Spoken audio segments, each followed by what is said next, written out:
Howdy, friend. Sam Houston here, hoping you're living in high cotton.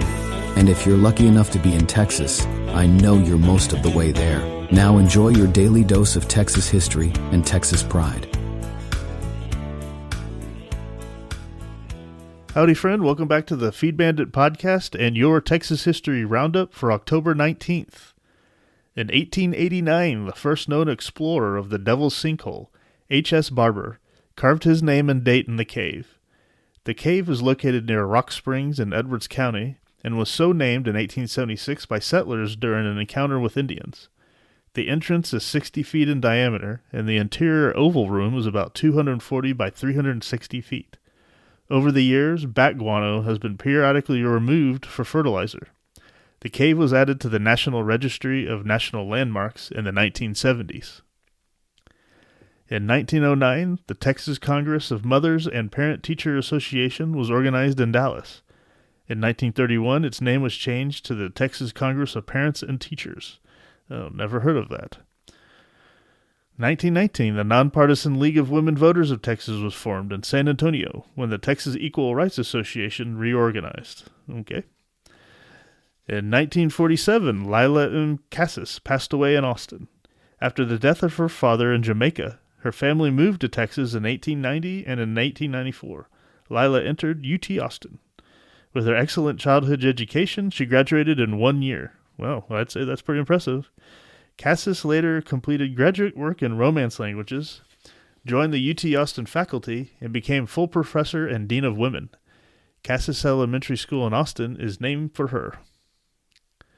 In 1953, U.S. President Dwight D. Eisenhower and Mexican President Adolfo Ruiz Cortines dedicated International Falcon Reservoir along the Rio Grande adjacent to Star and Zapata counties.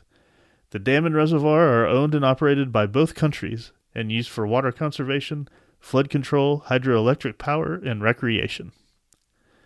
And finally, in 2012, Big Tex, the Texas-sized cowboy at the State Fair of Dallas, was destroyed by fire.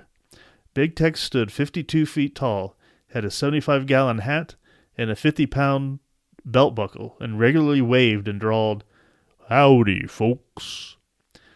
The huge frame had been built in 1949 for a giant Santa Claus in Kearns, not far south of Dallas. The State Fair paid $750 for the structure and created Big Tex, who made his debut at the Cotton Bowl in 1952. A new Big Tex was made its debut at the fairgrounds in September of 2013. Okay, yeah, I remember when that happened. And if you haven't been to the fair and heard Big Tex talk, well, I mean, it's worth it. I don't know. I've heard going to the fair nowadays, though, I mean, it's getting kind of expensive and not nearly as fun as it used to. But, you know, I guess it's worth going once. Going on right now, as a matter of fact.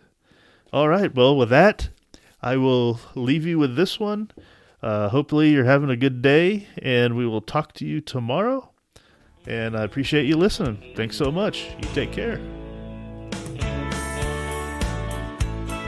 Well, there you have it. If you like our podcast, check us out at feedbandit.com. There you'll find awesome Texas First outdoors gear and apparel. Your purchase helps support the Bandits and keeps this podcast on the air, fighting for you and for Texas. Remember, preserve the tradition, protect the legacy. Until next time.